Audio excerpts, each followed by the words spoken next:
Hello everyone. मैं काफ़ी दिनों बाद ये वीडियो बना रहा हूँ। कुछ दोस्तों के कहने पे सोचा एक वीडियो बनाऊँ, आपसे बात करूँ। मैं खासकर आप सभी स्टूडेंट से बात करना चाहता हूँ। कोरोना वायरस के लॉकडाउन के बाद जॉब वैकेंसीज आनी थोड़ी कम हो गई। इसके पीछे कई सारे कारण हैं, मैं उसके पीछे नहीं जाऊँगा। लेकिन जो चीज़ें हमें परेशान कर रही है,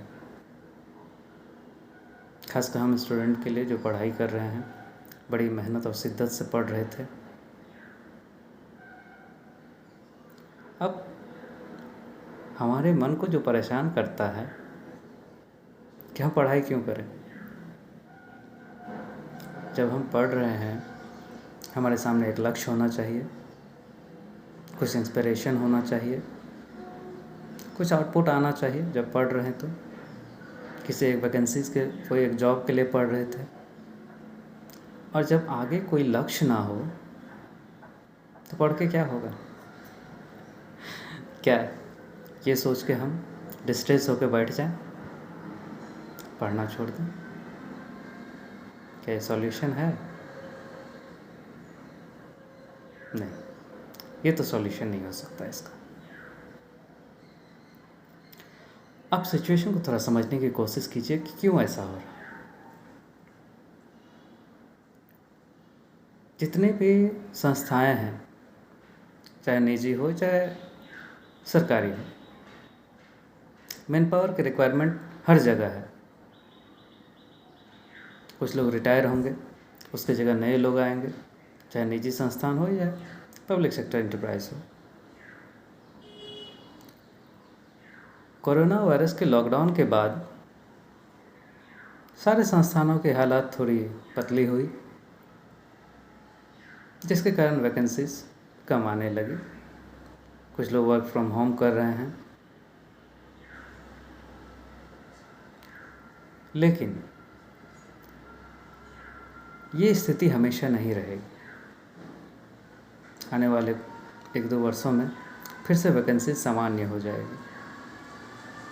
मैं आपको एक सलाह देता हूँ कि आप पॉलिटिकल बातों पे ध्यान ना दें इस मामले में। जो आएगी वैकेंसी, नहीं आएगी, ये श्योर रहें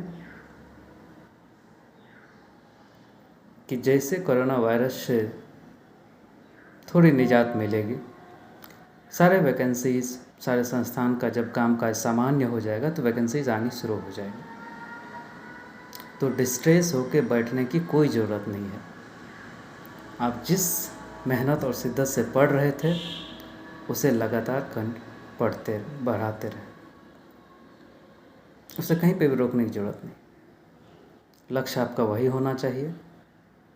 आप जिस चीज़ के लिए भी पढ़ रहे थे, चाहे बैंकिंग सेक्टर के लिए पढ़ रहे थे, रेलवे के पढ़ रहे थे, या किसी भी पब्लिक सर्विस कमीशन के लिए पढ़ रहे थे, आपको अपनी पढ़ाई नहीं रोकनी है। क्योंकि दिक्कत क्या होगा, अभी तो आप बोलोगे नहीं वैकेंसी नहीं आ रही है, क्यों पढ़ें, आप छोड़ दोगे। और जैसे 1 साल बाद आपका वैकेंसी फिर से आना शुरू हो जाएगा, और ये श्योर है आना शुरू हो जाएगा, उस समय आप फिर से 0 लेवल से पढ़ना शुरू करोगे। इतने साल से जो आप पढ़ रहे थे, जो कंटिन्यूएशन में थे, वो ख़त्म हो जाएगा। तो क्या फ़ायदा हुआ।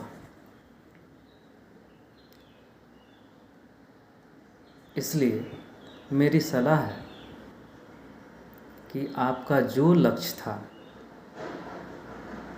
उस पर निरंतर मेहनत करते रहिए। हो सकता है कि आपके घर की आर्थिक स्थिति खराब हो गई होगी, आपको 6 महीने के अंदर जॉब की ज़रूरत रही होगी, और आज 1 साल हो रहा है आपको जॉब नहीं मिला। ये चीज़ें आपको परेशान कर रही हैं। हो सकता है कि आपने ज़िंदगी के जो प्रोग्राम बना रखे थे वो चरमरा गई होगी। लेकिन ठीक है, 1 साल लेट होगा, लेकिन जो चीज़ आपके हाथ में है, मेहनत करना, उस पर आप बने रहिए। 1 साल जो पहले होनी थी 1 साल बाद होगा, हो सकता है, लेकिन होगा अगर आप लगे रहो। हाँ, बीच में आप भटक रहे हो, फिर सोचोगे जब वैकेंसी आएगी तब मैं पढ़ना शुरू करूँगा, तब नहीं हो पाए। फिर आपको जहाँ 1 साल लेट हो रहा है तो वहाँ आपका 3 साल और लेट होगा।